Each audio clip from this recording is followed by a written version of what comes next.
Tak zhruba, jak som hovoril tu kolegovi, po dlhšej odmlke sa nám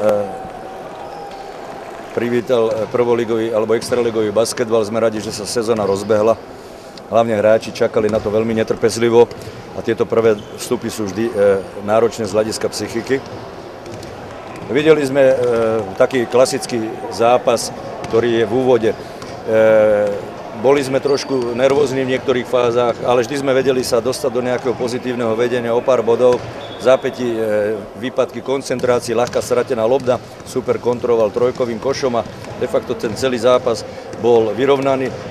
Keď sa pozrieme ale na efektivitu hry, my 99 a super 59, malo by to byť akoby rozdielom triedy, ale vidíme, že to bolo veľmi vyrovnané.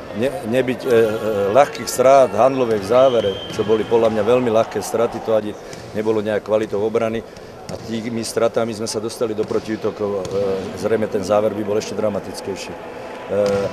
Vedeli sme, že nemá super pivota, ktorý sa zranil a snaha využívať Nuhanoviča viac bola tam, ale nebolo to až také presvedčivé, aj keď tých 15 bodov zhruba dal.